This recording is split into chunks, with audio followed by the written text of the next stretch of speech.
Amen. All right. Amen. Give God a hand clap. Give God a hand clap. Amen. All right. Ain't gonna keep you long. Amen. Let the church say, Amen. All right. All right. Open your Bible to the book of Matthew. The book of Matthew. That's it. New Testament. And I want to thank Omega Marshall. He sent me a nice blessing this week. It was so sweet. Got me a nice card, some candy. And the thing is, in life, you just got to be appreciative. Somebody thinking about you. It don't even matter how great or how big it is, but the fact that somebody's thinking about you, and that was real kind. Let's give Omega a hand clap. Amen. Amen. Turn to Matthew 7. Matthew 7. We're going to look at Matthew 7, verse 1. Matthew 7, verse 1. It says this: Judge not, that ye be not judged. Then it says, for with what judgment ye judge, ye too shall be judged. And with what measure ye meet, it shall be measured to you again. Starts off by saying, judge not, that ye might not be judged. And then it says, for with what measure ye judge, ye too shall be judged. And which measure ye meet, it shall be measured to you again. Judge not. All right, turn with me to James 4 and 11. James, so keep a pen in that. James 4 and 11. James 4 and 11. Yeah, shut that door right there. They're going crazy right there. Somebody shut that door. They're going crazy outside. Something wrong with it. Amen. James 4 and 11. James 4 and 11. Oh, the wrong door.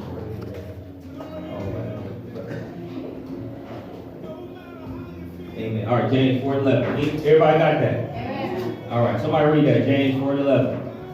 Speak not evil one of another, brethren. He that speaketh evil of his brother and judges his brother speaketh evil of the law and judges the law. But if thou judge the law, thou art not a doer of the law, but a judge. Speak not evil to one another, brethren. He that speaketh evil of his brother and judges his brother speaketh evil of the law, and judgeth the law. But if thou judge the law, thou art not a doer of the law, but art a judge. Judging. What is judging? Anybody tell me what judging is?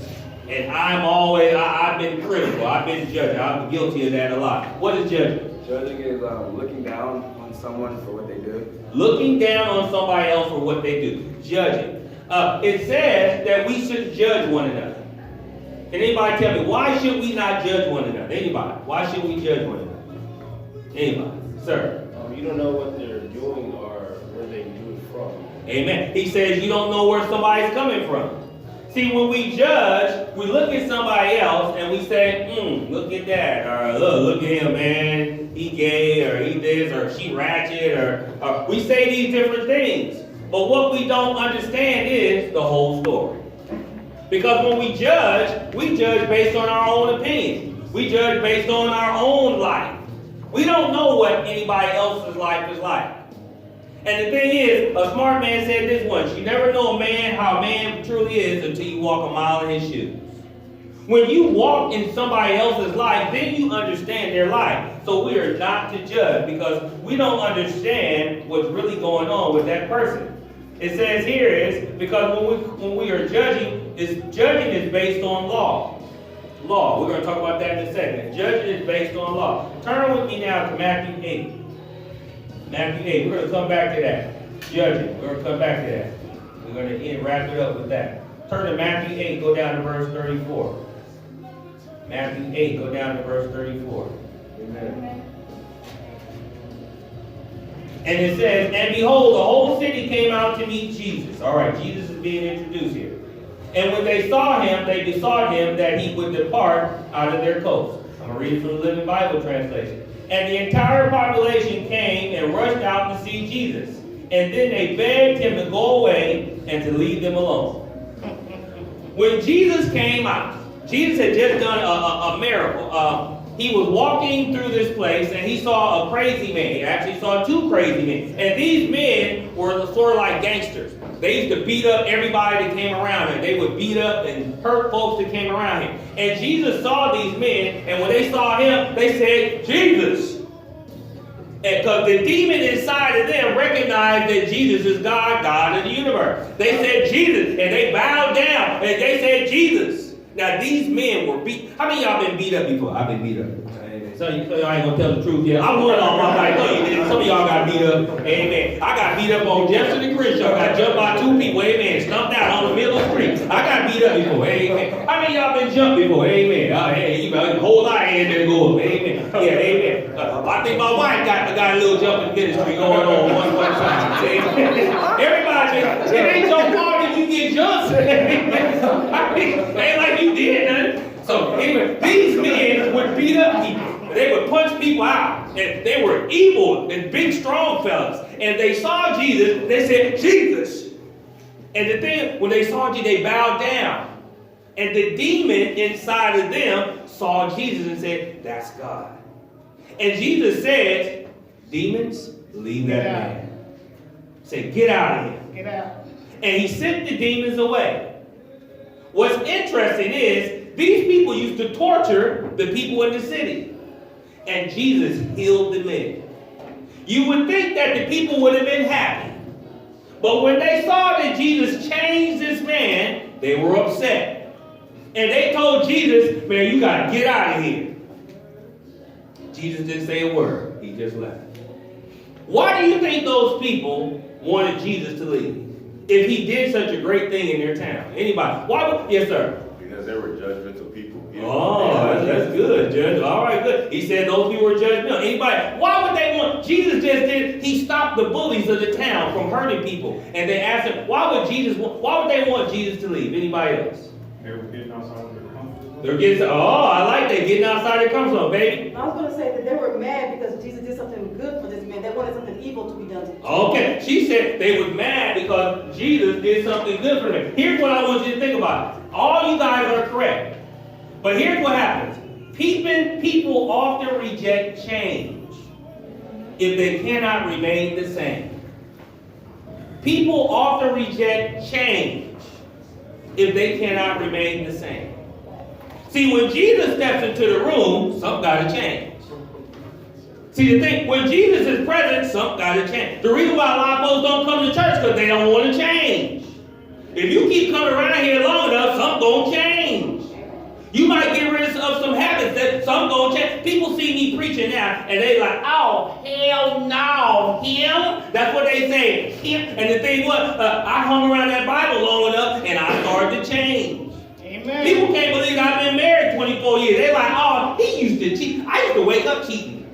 I used to breathe and cheat at the same time. I don't know how you breathe and cheat at the same time. And then, how you been married for 24 years and you stay with one, not him, not Mike, not that guy. But the thing is, if you hang around Jesus, things will start to change. Amen. And these people did not want to change. They didn't want to change so much. They saw Jesus, they said, leave. And you know what Jesus did? He left. He didn't complain. He didn't buzz with us. He just left. Turn with me to John 1 and 45. John 1 and 45. John 1 and 45. So, as we're talking about Jesus, we need to know who Jesus is.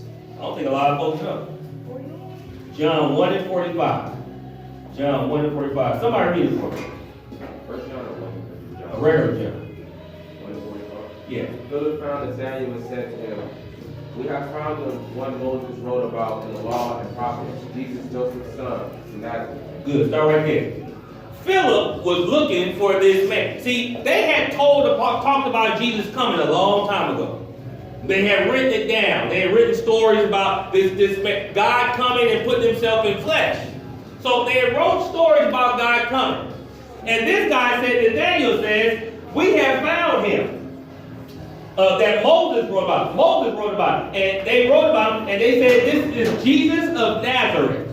Jesus of Nazareth. They talked about him for thousands of years, that this man, God would come and put himself in flesh. That's the man. The God of the universe put himself in a human body. Crazy. And they said, here he comes. But they said he came from Nazareth. All right, read verse 46. And Nathanael said to him, can there anything good come out of Nazareth?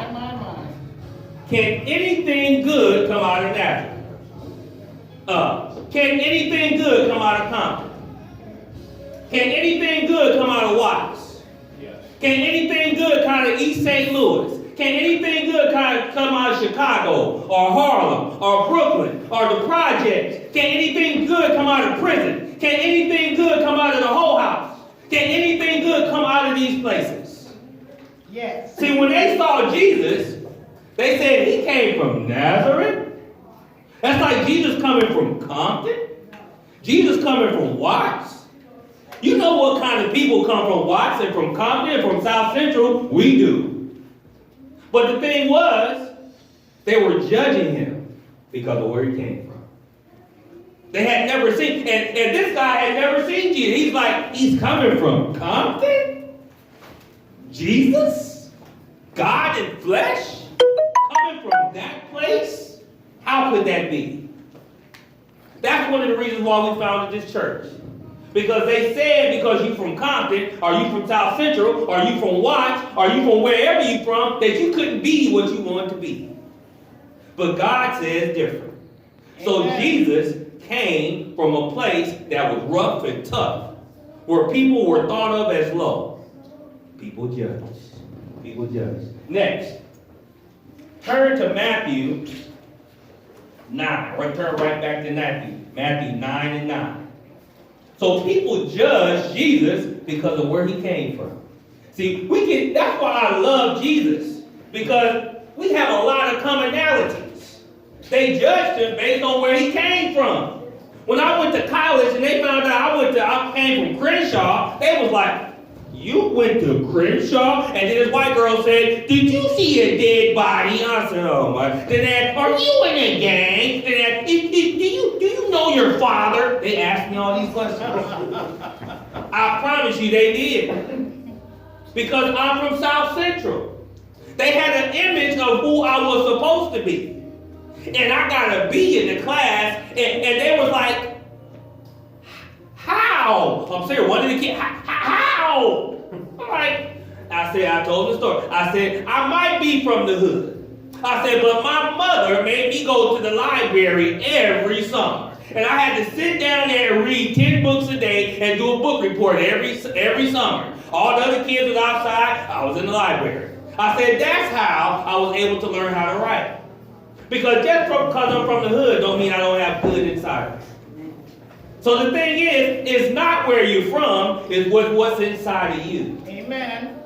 So if you can put that inside of your soul, and don't look at your zip code and say, you know what, my mama was this, I'm from this, I'm going through this, it ain't got nothing to do with it. Nothing it's at all. what's inside of you. Amen. That if Jesus puts something inside of you that's good, that good thing is going to come out and you can change the world straight out of Compton. Amen. So never let nobody put you down because of where you come from. Amen. So Matthew 9 and 9. And Jesus passed forth from thence, and he saw a man named Matthew sitting at the receipt of custom. All right? And he said unto him, follow me. And he arose and followed him. Matthew was a tax collector.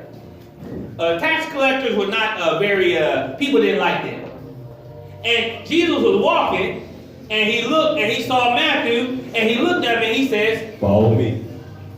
He looked at him and said, follow me. He didn't look at Matthew and said, hey man, put down that weed smoke. He didn't look at Matthew and say, hey man, cover up those tattoos. He didn't look at Matthew and say, hey man, stop sleeping with your girlfriend. He didn't look at Matthew and say, hey man, stop doing this and stop doing that. He only said one thing to Matthew. Follow me. Follow me. And the thing was, Matthew might have thought that he wasn't good enough to follow Jesus. And Jesus says, come as you are. Amen. Follow me. The whole of you. See, I didn't think I was good enough to be a Christian. Because I know me. I know what I like. I know the websites I like. I know the places I like to go to. I know me. But Jesus didn't say nothing about says, Mike, follow me. And that's powerful. Because if he can tell a sinner to follow him, we can follow him. He says, get up and come and follow me. That's powerful. That means that everybody is worthy. Just follow me. Follow me. Follow me. Look at Matthew, go down to verse 10, Matthew 9 and 10. And it came to pass as Jesus sat at the meat at the house, behold, many publicans and sinners came and sat down with him and his disciples. So Jesus told Matthew to follow him. And when they followed him, they went to Matthew's house. Now Matthew was also from the hood. So he hang out with the hood homies. So at Matthew's house, Matthew, I guess he got money, he got a big house, and everybody come to his house, come eat. So the homies came, the 60s came, the Depart Builders came, we got some bloods now. What's the blood gang? Give me one. The Pyrus came, some of the strippers came, everybody came. This Big Matt house. Everybody coming to big. It's like in the hood, we got over there in Compton, front hood, there's a girl named, my wife, her name Cookie. And they all come and hang out in Cookie house. My wife be over there too. They be all in Cookie house. The whole hood in Cookie house. This is funny. So the thing is, you know what I'm talking about. So the thing is, this was the homie house. So Jesus is now kicking it with the homies. The God in flesh. But where is Jesus from? Nazareth. He's from the hood. Who do you think Jesus feels more comfortable with? The homies. The homies. I want you to think about that. Jesus, God put in flesh. When he came, he could have went to Beverly Hills. He could have went to Rome and lived with Caesar. He could have went to Egypt and lived with the pharaohs and balled out in Louis Vuitton and Gucci and balled out. But when he came, he says, make sure when I come, I'm in the hood. And make sure all my homies is also from the hood. Because he found value in people who were real. See, there's something about being from the neighborhood that put a little something on you, that put a little mark in your soul, that just make you a little different. Because you already done been tried. You done been jumped, you been beat up, you been socked up, the police done got you. I mean, hold on. How many black men here been stopped by the police? Raise your hand. Look at this, and all y'all young. Y'all young.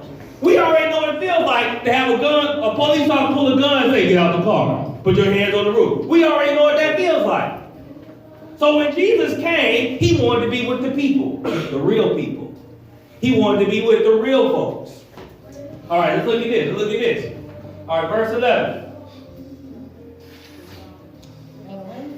And when the Pharisees saw it, they said to his disciples, why eateth your master with the publicans and the sinners?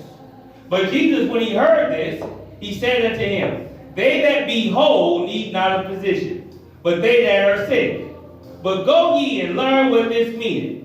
I will have mercy and not sacrifice, for I am not called to the righteous, but to sinners to repentance. Praise God. Jesus says, I wasn't called for all you church folk, all you goody two-shoes. He said, my people's over there from front hood.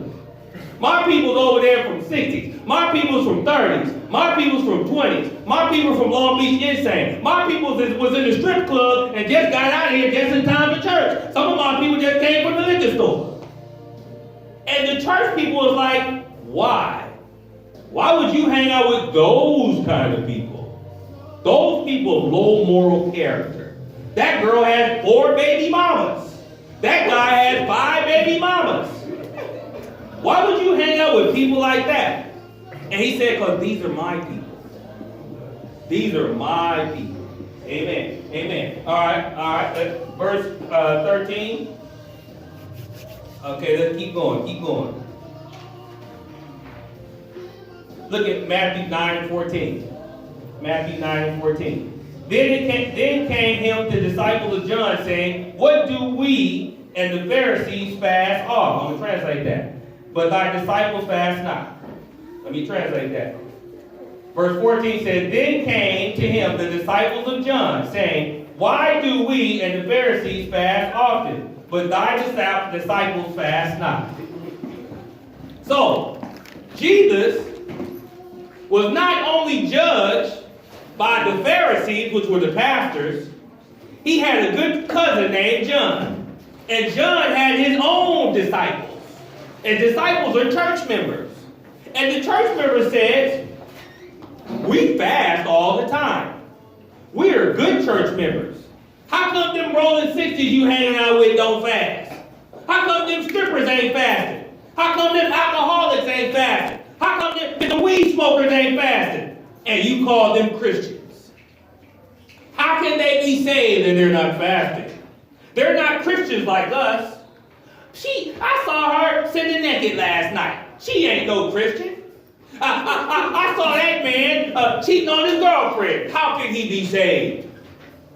See, the thing was, we started off saying, judge not. We can't judge one another. And Jesus, I love what Jesus said. I love what Jesus said. Let's see what Jesus said.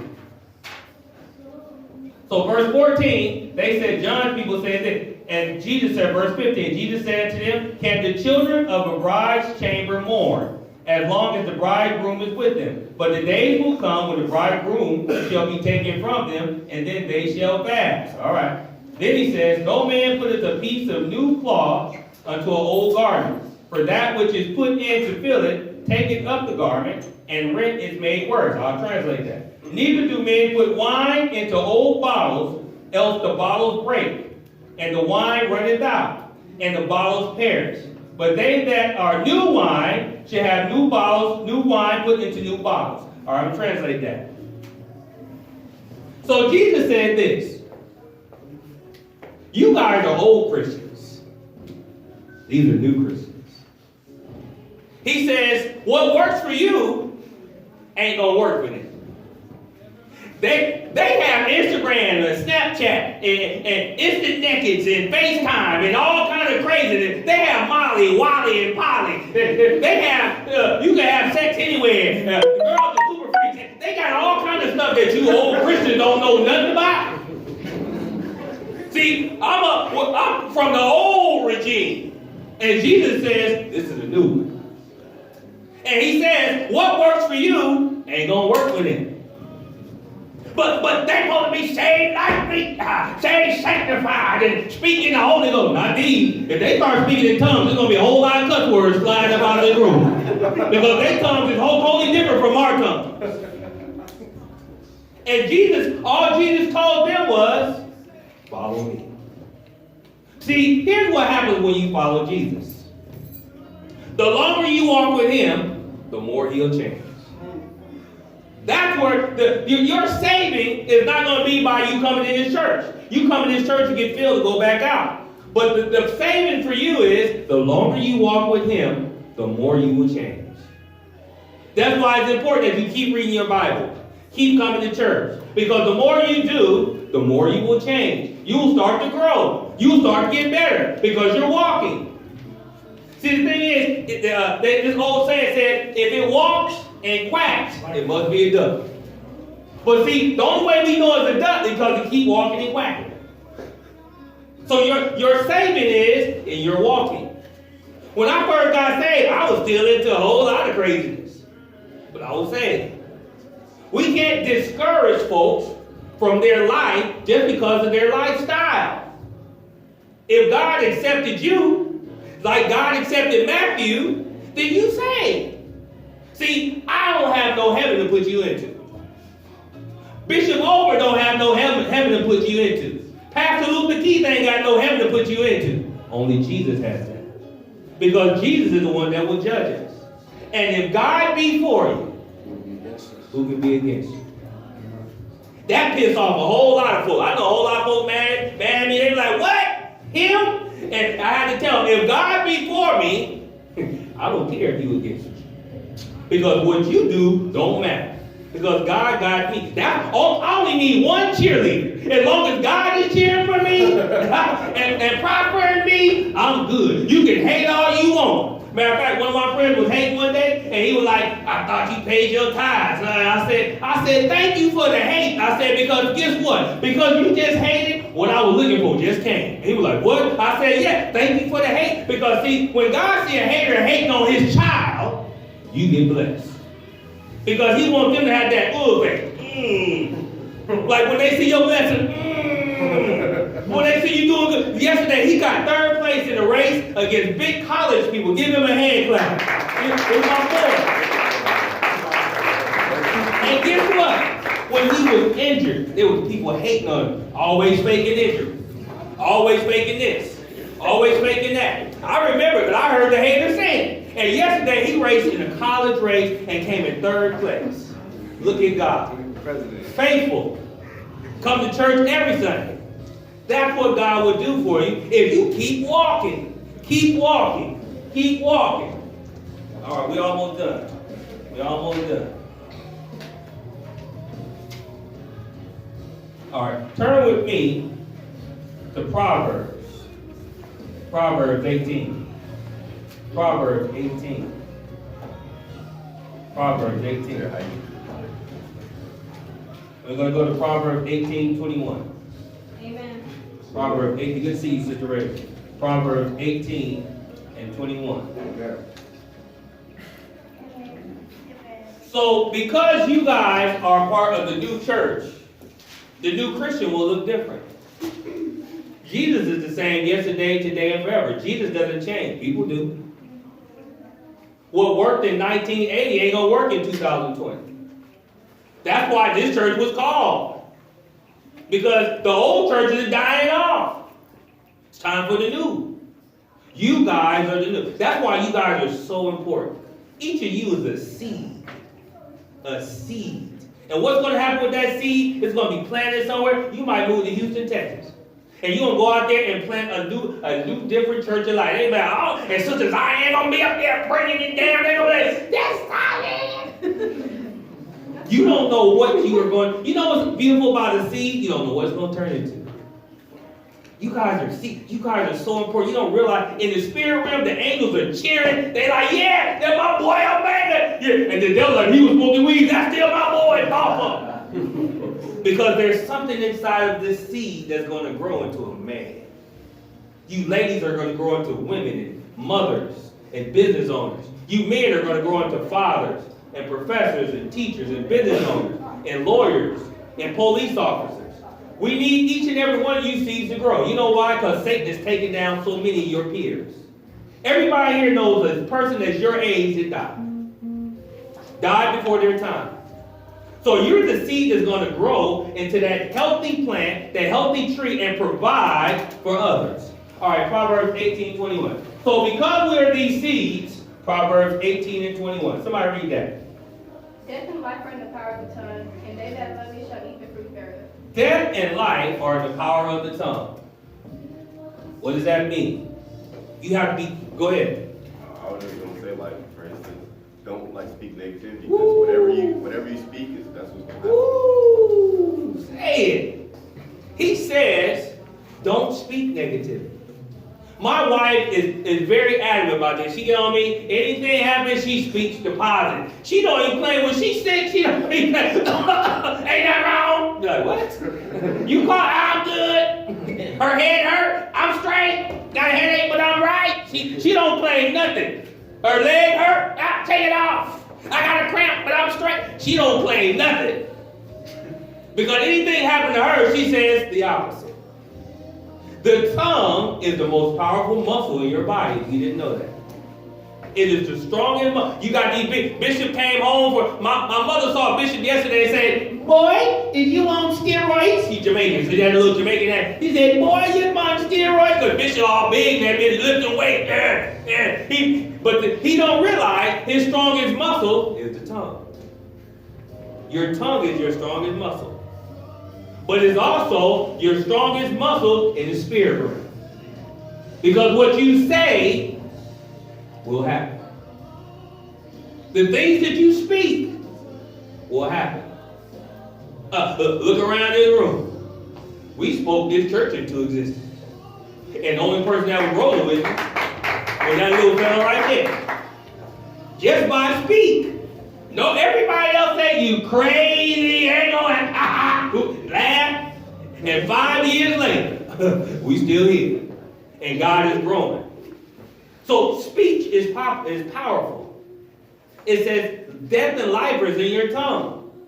So here's what you need to speak. You need to speak, I speak career. I speak family. I speak future. I speak health. I speak life. I speak destiny. I speak good things. I speak that I will break all the generation curses of my family. You got to speak those things. And see, you can't rely on these eyes. They said, turn quickly to Hebrews 11:1, way in the back. And I'm going off. I can't use no notes no more. Hebrews 11:1. I want you to see this one. Hebrews 11:1. Somebody get it from me. I can't find Hebrews. Little book. When y'all cheat, y'all use them robots. Amen. Somebody read Hebrews 11:1. Now faith is the substance of things hoped for, the evidence of things not seen. Now faith is the substance of things hoped for, the evidence of things not seen. What does that mean? Zion, you can't see your children yet. You can't see your husband yet.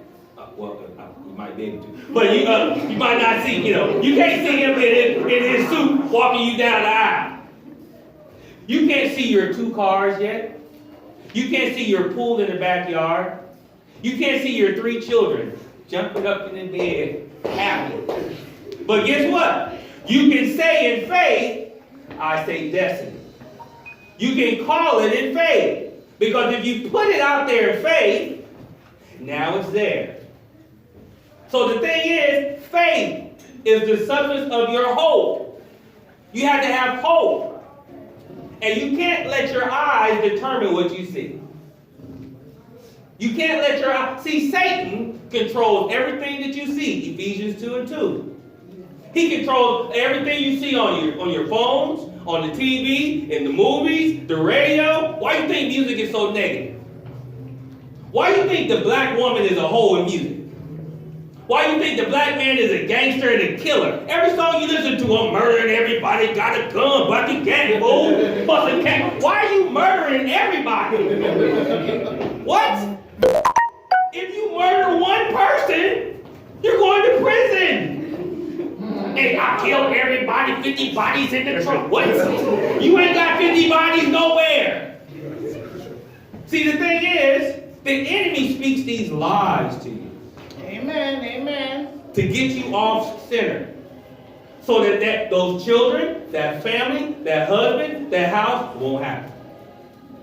So you can't listen to things that you hear and that you see. You have to have faith in the things that aren't here yet. See, when I was sleeping outside at the bushes in Orange County, I never knew that I would have a house. When I didn't have a car, because the police towed it away, and I'm riding a bicycle 15 miles every day at 11 o'clock at night, I didn't know that I would have so many cars I would have nowhere to park. But you had to have faith. And here's what faith looks like. You walk. You keep walking. You walk in the plans that you set for yourself. So, in 2020, this is March 1st. Amen. March 1st. You need to be making plans. Amen. You got to have a plan. This young man is going to the army in 12 days, or 10 days. 10 days. Give him a hand clap. Give me a hand clap. He's going to go to the country. He made a plan. And that's a good thing. Make plans for your future. These 2 young men, I heard them talking to a college coach the other night, and this young man planning to go to the next level. Make plans for your future. Amen. Make plans. It's important. See, the thing is, we're not all the same. See, we're not all the same. See, when you're racing, yesterday he was racing. Now, if he's racing, and Bishop used to do this all, he gonna get mad, I don't care. He used to do this all the time. He'd be running, and he would always look. Don't Don't look back. He looking back, and he trying to see. When you run it, Jesus says this: look straight ahead. Look straight ahead. Don't look to the side. Don't look behind you. Look to the straight ahead. Because if you look to the left or right, you're distracted. Go down. And you're going to slow. My auntie is a track star. If you look to the left or right, you're going to slow down. If you look behind, you're going to run into something. That's right. Always look ahead. Look ahead to the future. Look ahead to your finish line. Look ahead to the destiny. Look ahead. Look, have hope in what's coming. And guess what? Haters going to tell you all kind of stuff. You can't make it. You ain't good enough. You're not this. And you just got to keep running. That's how you do it with haters. You outrun the hate. And you keep running. And they're like, wow, she's still going. She ain't stopped yet. Guess what you're gonna have? Guess what's gonna happen in life? Bumps. You gonna fall down. Get up. It's a part of the game. Bishop is down right now. It's part of the game. But the thing about when you fall, Get up. get back up. You messed up? Not messed up. You get pregnant? You 21 and you pregnant? Guess what? Come on, baby, let's run. Let's go. That's right. You push that stroller, let's go, baby. That's true. You keep running. You don't stop because of nothing else. That's called life. Sometimes life happens. Why would God give me all these obstacles? He knows what I want to do. Why would he give me these troubles? Can anybody answer that? Why would God give you troubles if you know you run a race? Strengthen me. Beautiful. Because see, part of the race is you got to be strong enough to finish. When you think about that, you got to be strong enough to finish. He went to the race yesterday, and one of his friends was running the hurdles, and she beat everybody. And at 300 yards, she got tired. Oh. What do you think happened? She lost. She lost. She wasn't strong enough to finish. So sometimes God put things in your life because he knows you're going to need those things. Yesterday I was talking to the man I talked to before I came here and they had to shoot. He came from a family of 13 kids. 13 kids in one tiny house on Cherry Street over there in Fruitown. 13 kids. He was number 9 of 13. Do you know the kind of obstacles he had to face? 13 kids, no father. Single mama with 13 kids. But he's 60 years old. He has his own business. He's prospered. He owns his own house. He overcame all the negativity and the obstacles. He ended up going to prison. He still got his own business, his own house, his own cars. 13 kids. You can't let anybody shoot you down just because of where you come from. My auntie is one of 9 kids. That's correct. They came from the hood, Trenchtown. Now y'all didn't want to go there. You did get robbed. You just walk down the street. They just give me them shoes. You gonna come back with nothing on. Them is real gangsters. But the point is, they made it because they had a plan. So your strongest weapon is your plan. And then speaking positivity of your life. And the last thing.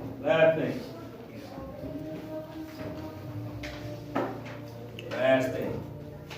What kind of things can slow us down? What kind of things can slow us down? Turn with me to Proverbs 18:8. We're going to be in Proverbs just for a second. Proverbs 18, then we're going to end. Amen. Proverbs 18:8. Amen. Somebody read that for me. The words of the cupbearer are as wounds, and they go down into the innermost parts of the belly.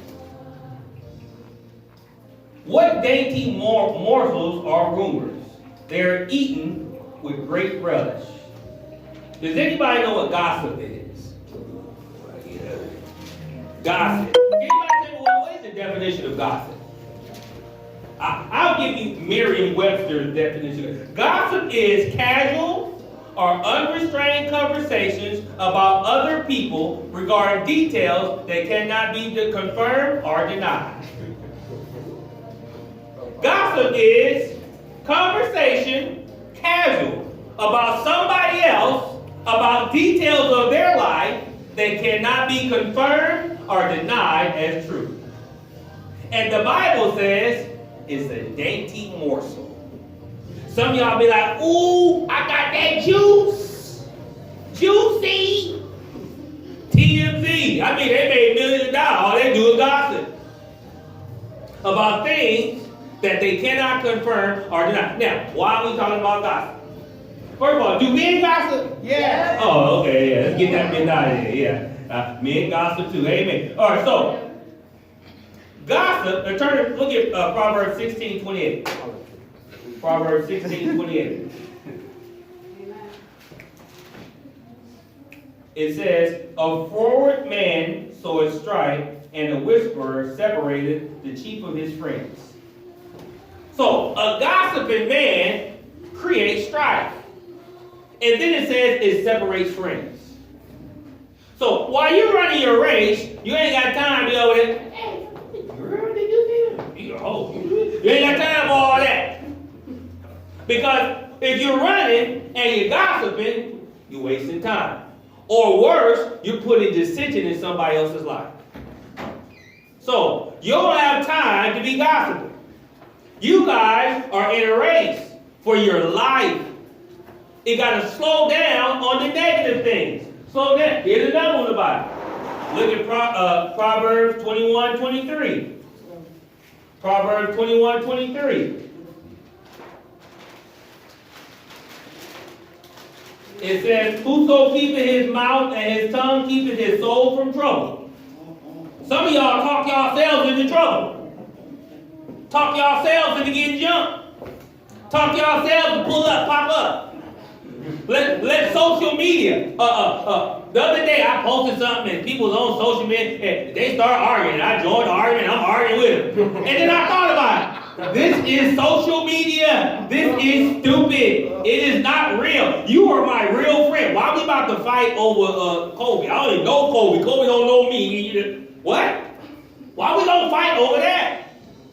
Don't let Satan pull you into mess with nothing that's gonna come out of it.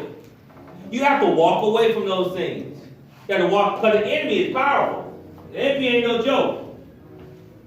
Last two, Proverbs 26 and 20. Proverbs 26 and 20.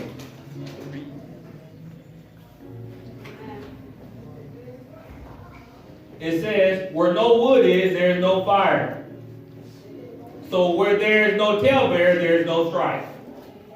Where there is no wood, there is no fire. Where there is no gossiper, ain't no drama. So we got to stop that. But it's fun to talk about other people. I know it's fun until it's your turn. It's always fun until the gossip is about you. Then all of a sudden, it ain't fun no more. When people, y'all, the thing now is the naked.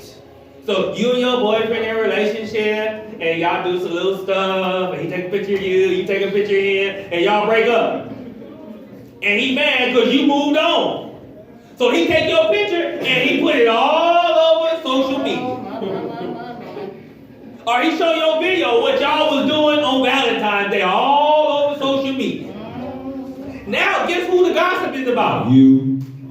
Ooh, look at her. Oh my God. Man, you see that man? I'm gonna get her. So all this going around about you. See, the thing is, gossip is fun until you the subject.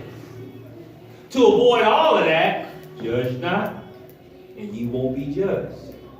God, don't gossip, and people won't gossip about you. So, all right, and last one.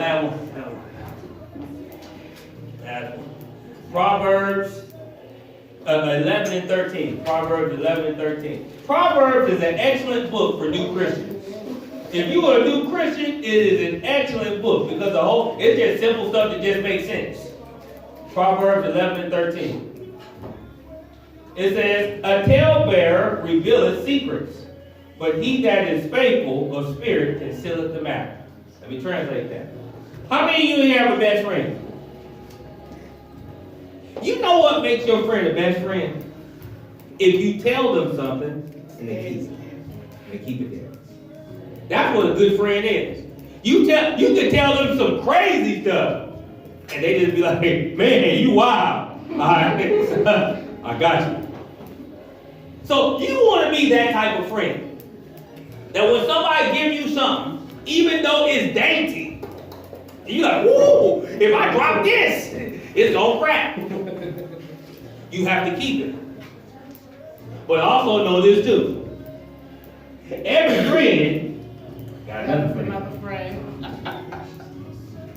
So what you think, nobody knows. Somebody knows. It's funny, I have a friend, I know friends that are doctors, and they have an oath that they sign, confidentiality. But sometimes they come home and they roll over to their wife and be like, can you believe what she did? Everybody tells somebody something. So everything that you do, somebody else knows it too. Amen. That's why you gotta be careful about things that you do. All right, everybody stand, grab a hand. Everybody stand, grab a hand.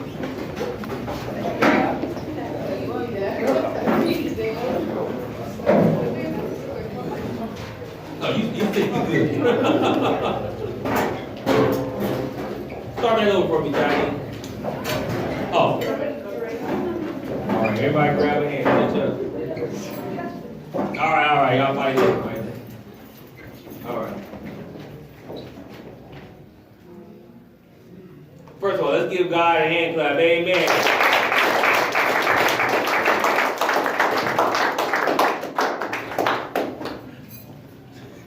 Life comes with issues. Can't avoid it. You can be saved, still get injured. You can be a great Christian, still get pulled over by the police and they tow your car away. It's nothing we can do about those things. But the thing is, 1 Corinthians 10 and 13 says this: God will never give you more than you can handle. So the things that you went through, as Minister Jordan over there said, was to make you stronger. Some of y'all went through some terrible experiences as children. Some of y'all fought homelessness your whole life. Some of y'all saw parents who were drug addicted. Some of you yourselves battled with suicide. And all those, if you are still here, those things made you stronger. And God put those things in your way because He knew somewhere down the road you're going to need that strength. Strength. See, in order to live every day, you got to be strong, man. Amen. Every day, you got to be strong. You know why you got to be strong? Because Satan's strong. And every day, he's trying to kill you. Amen. See, you are chosen ones. You are a special anointed group of people. Before the beginning began to begin, God called you. Gaddafi, if you knew how much power was in you, boy, you wouldn't even believe it. You guys are amazing people. You're chosen. God put some things in you to change the world. Amen. I don't believe it. See, we don't realize Dr. King was just one man. Kobe Bryant, one man. Michelle Obama, one woman. See, it starts with one. And that one can turn into a whole lot of great things. You are important. Don't let anybody, and I don't care what happened, don't let nobody ever tell you you're not. I love talking about my mom. My mama will end up becoming a respiratory therapist. That means they just make a whole lot of money doing breathing and all that. All right. So my wife did one. They make a whole lot of money. Amen. It took her 14 years to get a 2-year degree. Now, some people would say that's a failure. But she never stopped. It took me 6.5 years to get her. But I got out. It took my son 6 years to get his engineering degree. But he got it. So don't let people talk down to you just because you ain't where they think you should be. You right where God wants you to be. And in that spot, you keep working. You keep building. You keep going. Because you're building a foundation for your life.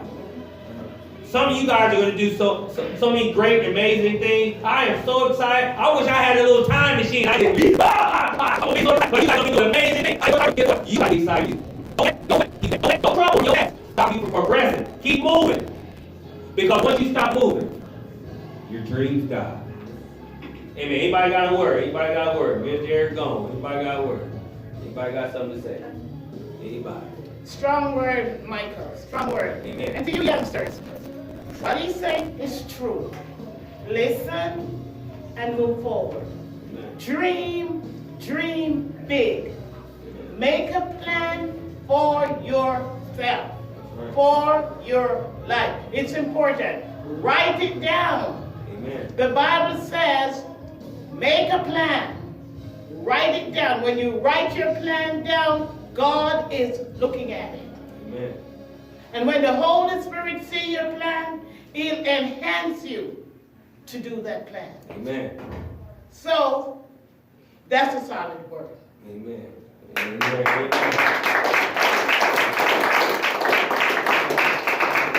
All right. Yes, sir. I just wanted to reiterate what you said about not speaking negativity. Just try to always speak positivity, even if you don't know, what the outcome of something gonna be. God gonna always make a way. Like, Amen. Amen. There have been so many times where I didn't know what I was gonna do, and I just prayed to the Lord, and He made a way out of nothing. So just speak positivity.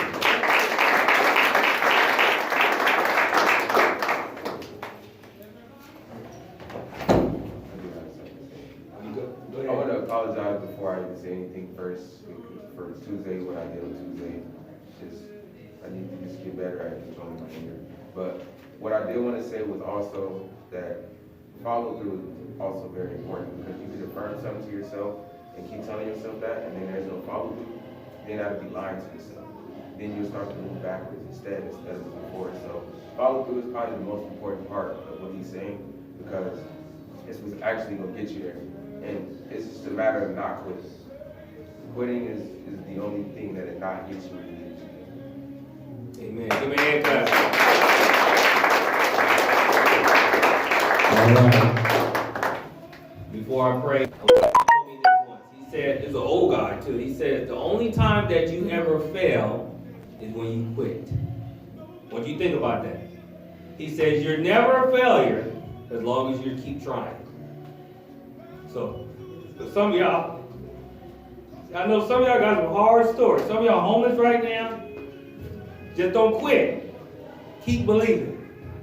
I know what it feels like to be homeless. It's not cool. But don't give up on you. Never stop trying. Just keep going. Keep looking for a job. Keep looking for a place. And if you keep it up, God will provide. God will provide. Everybody bow your heads. Thank you, dear Heavenly Father. We thank you for this word that went forward, Father. We thank you for these young people, Father. Father, speak to their hearts, Father. Listen to their minds, Father. Put good things inside them, Father. Help them to overcome those obstacles and those things that were meant to stop them and to put them down, Father. So that no weapon formed against them shall prosper. Squeeze the hand next to him. I squeeze life into the hand. I squeeze prosperity into the hand. I squeeze vision and purpose into the hand. That these young people become the head and not the tail. That they become victorious and not defeated. And that no weapon formed against them shall prosper, Father. And we ask all that in Jesus' name. Amen. Give somebody a hug. Give somebody a hug. Watch out.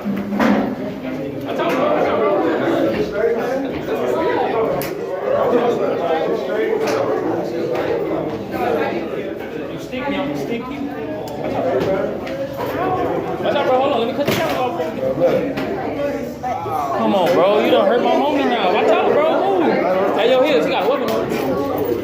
Watch out, bro. Let me cut the camera off. Keep your hands to yourself, all right, bro?